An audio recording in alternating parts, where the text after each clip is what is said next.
Good afternoon, my name is Camden and welcome back to my channel. In today's video, I'm going to be going through my most anticipated releases for the fall months, that being September, October, and November of 2023. My taste when it comes to books gears very heavily towards the speculative and the spooky. So out of all the seasons I've done this year, this list by far reflects my own personal taste heavily. There's not a single book on this list that's not high on the top of my priorities to read. So I'm so excited to talk to you about all of these books, and let's just hop straight into it. The very first book on this list is It Bares Its Teeth by Andrew Joseph White. This book is set in Victorian London, and we are following a main character named Silas. Silas is a trans boy whose identity is not really being accepted by those around him. In fact, Silas's mother is working overtime to try and arrange a suitable marriage for him by the end of the summer. After a failed attempt to escape from his latest marriage prospect, Silas is presumed mad and sent away to a sanatorium and finishing school, where the plan is to either browbeat him into submission or mysteriously make him disappear. This book sounds very interesting to me, from the Victorian time period to the representation in this book, and also the kind of gothic setting of a sanatorium. I feel like this one is going to be really up my alley, so I'm excited to check this one out. It came out on September 5th. The next book on my list is The September House by Carissa Orlando. This book opens with a couple named Hal and Margaret as they are purchasing their dream Victorian house. Unfortunately though, the house is actually haunted. Every September, weird things begin to happen. The walls start to bleed, and the ghosts of former inhabitants of the house begin to appear. Hal immediately wants to leave, but Margaret is determined to stay. After doing things her way for about 4 years, Hal finally gets up the courage to leave and promptly disappears. From there, we are following Margaret and their daughter Catherine as they are searching for Hal, and also as the hauntings begin to intensify. I really love a haunted house story, but unfortunately I've read very few that I've rated highly, so I want to keep trying to scour the genre and see if I can find some that will be a big success for me. So hopefully this is the one, but either way, I'm super excited to read it. This one also came out on September 5th. Next on the list is The Unfortunate Side Effects of Heartbreak and Magic by Brianne Randall. This book is following a main character named Sadie, and she is the practitioner of a very interesting kind of magic. Basically, she creates recipes, and each of the ingredients in these recipes represents a different trait or concept, such as kindness, misery, heartbreak, things along those lines. Naturally, whoever eats her food then ends up gaining these properties. Over the course of this book, Sadie is finding romance, but also dealing with some tense family dynamics, and also dealing with some grief. So it seems like this one's going to be quite an interesting mix of emotions and kind of genres as well. This author has honestly been all over my TikTok For You page for the past few months promoting this book, and she's always compared it to Gilmore Girls meets Practical Magic, so I'm definitely interested to check this one out and see if those comps are accurate. This one also came out on September 5th. The next book on this list is A Study in Drowning by Ava Reid. This book is following a main character named Effie, who is an architecture student at a very prestigious college when she receives the opportunity of a lifetime to renovate the mansion of her favorite author. However, when Effie arrives, she discovers that she is not the only student who has recently taken up residence. There's also a literature student named Preston who is determined to prove that her favorite author was a fraud. The author has claimed that this story is kind of loosely based on anti-Stratfordian scholars who have been determined over the years to prove that Shakespeare was a fraud. So I think that that's going to be a really interesting element to this book. This one has also gotten a lot of early buzz, and by all accounts, it's a dark academia book. There's a academic rivals to lovers romance. There's some folklore elements to this one, and a very atmospheric setting. So all of that sounds so amazing. I'm really excited to read this one. It came out on September 19th. The next book that I wanted to talk to you guys about is Dark Woods, Deep Water by Jelena Donato. I'm going to read the description of this one. In the depths of a remote forest, an enchanted castle preys on unwary travelers. The servants of the goddess Morana sacrifice to their dark mistress every soul who crosses its threshold.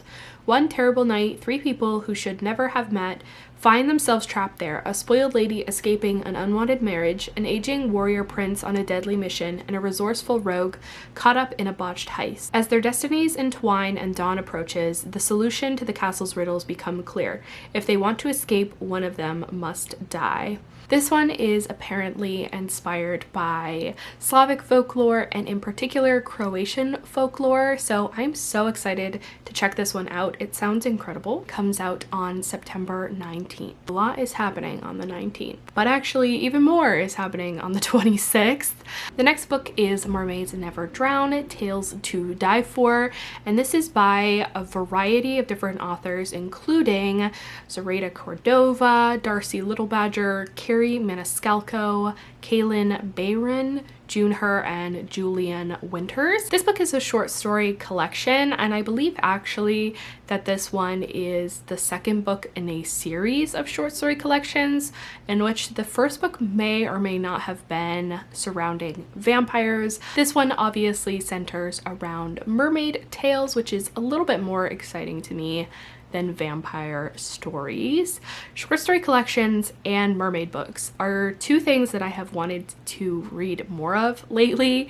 I don't know that this is like a great fit for fall though, so I feel like I'll probably end up picking up this book more so in the spring or summer of next year, but either way, super excited for it. It came out on September 26th. The next book on my most anticipated list is This Dark Descent by Kaylin Josephson. This book is following 3 main characters who team up to try and pull off the impossible, winning the Elenir, which is a very treacherous and never before won horse race. Makira's family is renowned for breeding enchanted horses. Ariel is a very talented enchanter, and Damien is the heir to a lord who is deeply embroiled in a battle for succession. Each of the characters has a very different and mysterious reason why they need to win this race. This one is apparently steeped in Jewish folklore, and I'm super excited to check it out, see what it's all about.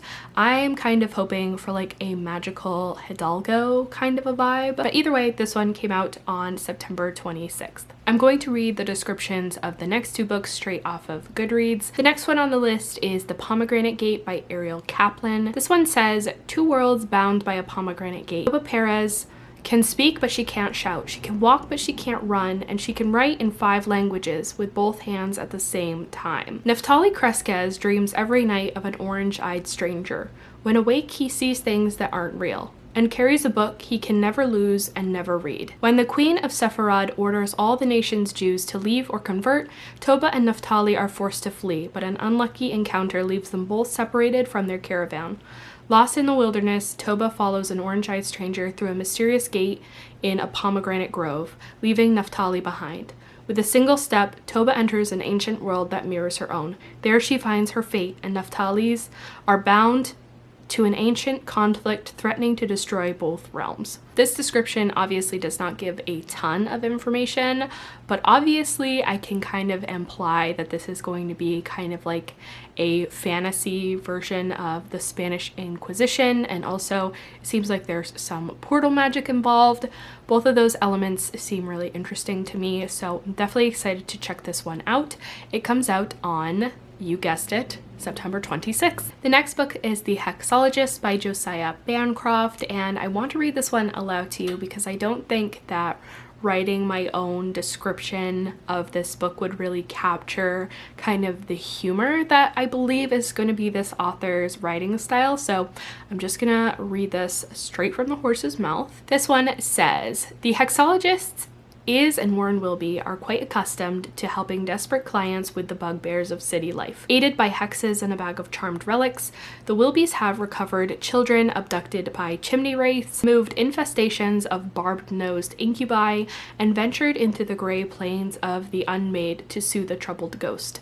Well acquainted with the weird, they never shy away from a challenging case. But when they are approached by the royal secretary and told that the king pleads to be baked into a cake, going as far as to wedge himself inside of a lit oven, the Willoughbys soon find themselves embroiled in a mystery that could very well see the nation turned on its head. Their effort to expose a royal secret buried under 40 years of lies brings them nose to nose with a violent anti-royalist gang, avaricious ghouls, alchemists who draw their power from a hell-like dimension, and a bookish dragon who only occasionally eats people. Armed with a love toughened by adversity and a stick of chalk that can conjure light from darkness, hope from the hopeless, Iz and Warren Willoughby are ready for a case that will test every spell, skill, and odd magical artifact in their considerable bag of tricks. This book sounds super fun and absolutely hilarious, and for lack of a better comparison, kind of reminds me of something written by Terry Pratchett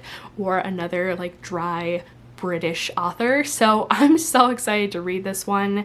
It came out on September 26th as well, and it has quickly shot up my list of books that I want to read this fall. The next book on my list is After the Forest by Kell Woods. This book is less of a fairy tale retelling and more of a fairy tale footnote. We are following brother and sister duo Hans and Greta 15 years after their very traumatic encounter with a witch and her infamous gingerbread house. Hans is struggling with a very serious gambling addiction, and Greta is trying very desperately to cover up a secret. She actually stole the witch's grimoire on that day long ago, and she's been baking a very delicious and addictive gingerbread ever since. Not only am I super excited to read this book, but I'm really hoping that this concept takes off from here, because I would be so excited to read any book that would tell me what happened after the fairy tale ended. Not only are there so many fairy tales, but there's so many different ways that these fairy tales could play out and so many things that could happen after they ended. So I really hope that this is a publishing trend that starts to take off in the next few years, because I would be absolutely delighted. This book also came out on September 26th. The next book on my radar is Son of Blood and Ruin by Marielle Lares.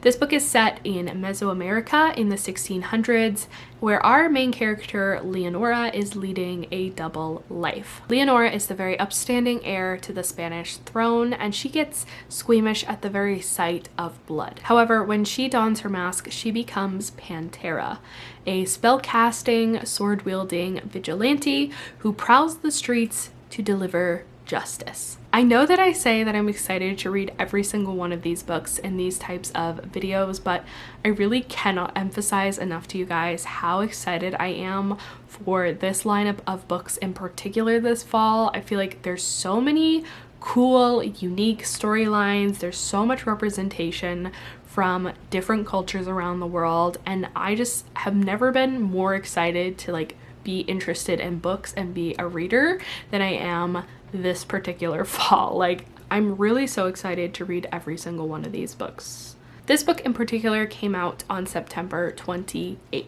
The next book on my list is Curious Tides by Pascal Lascelles. This is another dark academia story, this time set at a school for magical practitioners.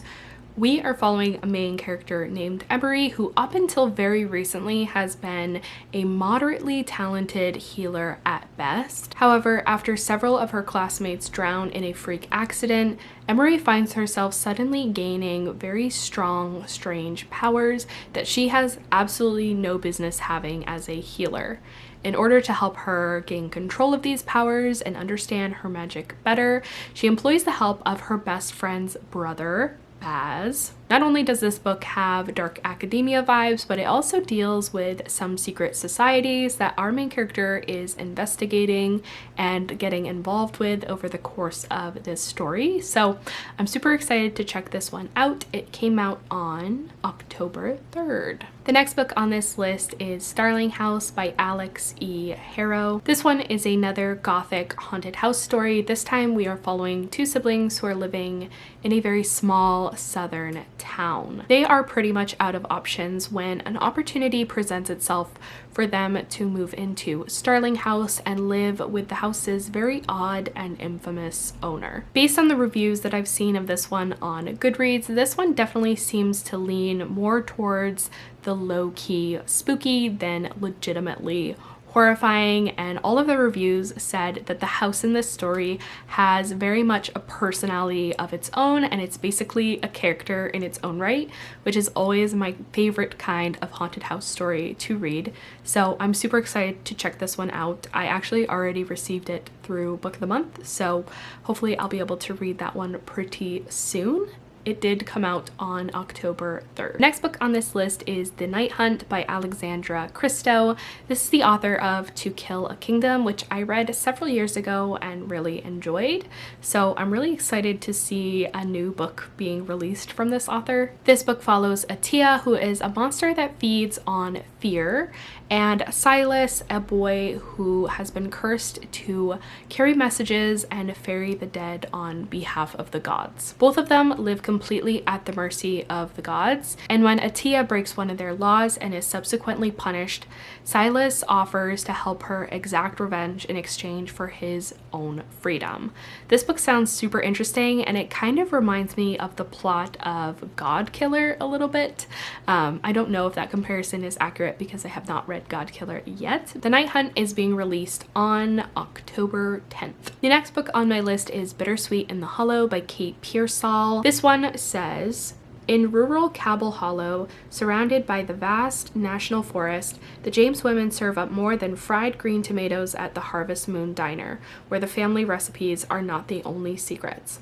Like her sister, Lyndon was born with an unusual ability. She can taste what others are feeling, but this so-called gift soured her relationship with the vexingly attractive Cole Spencer one fateful night a year ago.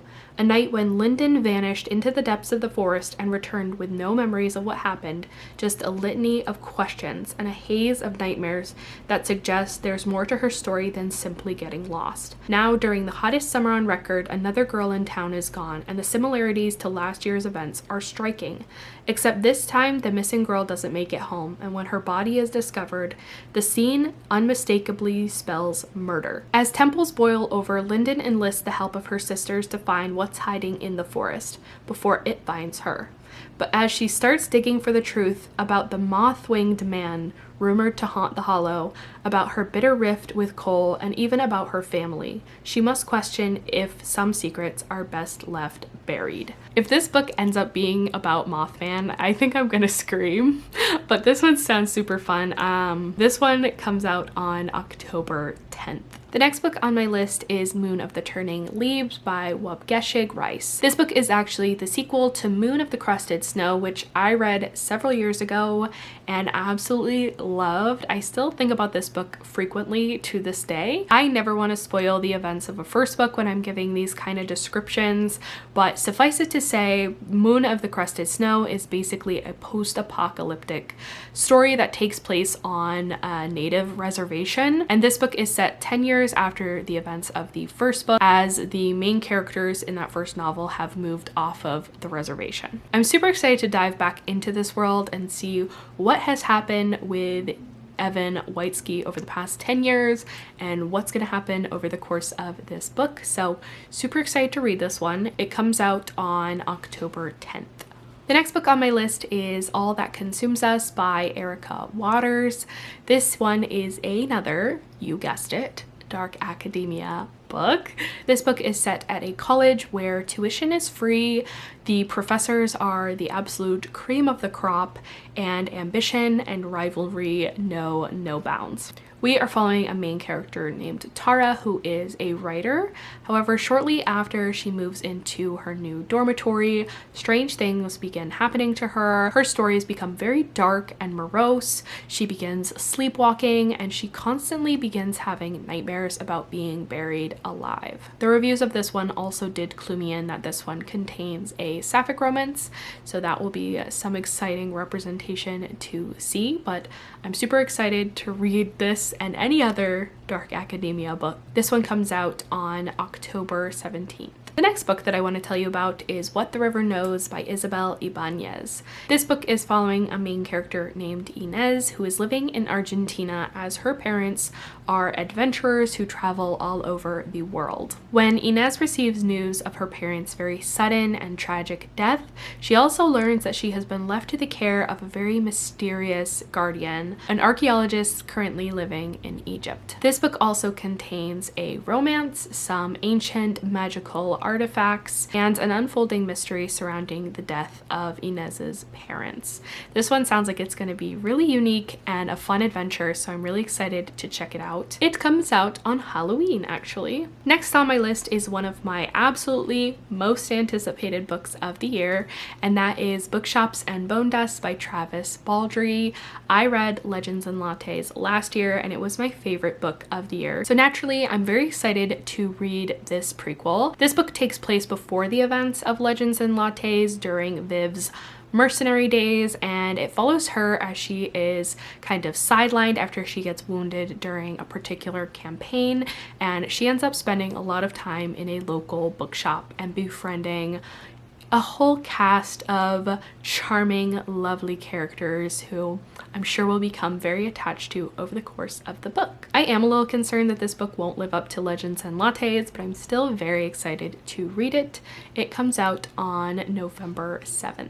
Next is Sisters of Sword and Shadow by Laura Bates. I have many niche interests when it comes to books and the types of books that I like to read, and one of them is Arthurian retellings. This story is following a gender-bent version of the Knights of the Round Table. There's really not that much information available on Goodreads about what the plot of this book consists of. However, that was kind of all I really needed to know in order to be super excited to check this one out. I have seen pretty mixed reviews on Goodreads, so I'm planning to keep my expectations fairly low so that hopefully I will end up being pleasantly surprised. This one is coming out on November 9th. The next book on my list is The Winter Harvest by Ioana Papadopoulou. This would not be a most anticipated releases video without at least one Greek mythology retelling making it onto the list, and this is it. This one in particular is following the story of the goddess Demeter. The author herself pitched this as being very similar to The Witch's Heart by Genevieve Gornichek, which is one of my favorite books that I read last year. It also apparently contains dragon companions and motherly rage, so I'm super excited to check this one out. I feel like Demeter is one of those underappreciated goddesses who definitely don't get enough screen time, so I'm excited to see a full-length novel of her story, and from a Greek author no less. This one comes out on November 21st. The next book on my list is Till Death Do Us Part by Rose Black. This book is actually following a married couple. Logan is a former fighter who thought that he had hung up his axe for the final time when he married his husband, a bard named Pi. But when Pi disappears under mysterious circumstances, Logan is forced to take up his axe once more in order to rescue his husband. I recently discovered just how much I love reading about married couples when I read A Fire Endless by Rebecca Ross earlier this year.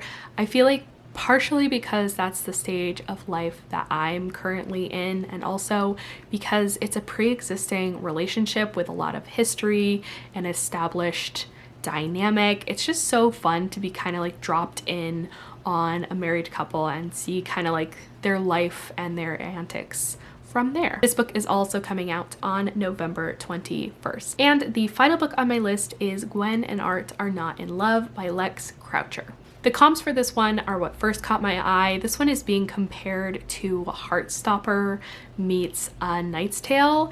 It's set in medieval times, and we are following Art, who is the descendant of King Arthur, and his fiancée, Princess Gwendolyn. However, as the title of this book may suggest, these two have absolutely zero feelings for each other. When Gwen discovers Art kissing a boy behind the stables, and Art peruses Gwen's diary, only to find a confession that she is in love with the first female knight of the realm, they decide that their engagement can be the perfect cover for their real feelings if they can figure out how to work together. This book sounds like it's going to be such a fun time, and I love the idea that these two are going to stage this fake engagement and become friends over the course of this book. I think this one is going to be super well done. It comes out on November 28th. I cannot believe I made it to the end of this video before all the light faded, but I'm so happy. I'm trying to figure out the best time to film these days now that it gets dark so early. However, I appreciate you guys sticking with me as I kind of navigate this. Thank you guys so much for watching until the end of this video. If you enjoyed, please like this video, comment down below, let me know what books you are excited for this fall, subscribe to my channel, share this with a friend, and I will see you all in a new video next Friday. Goodbye!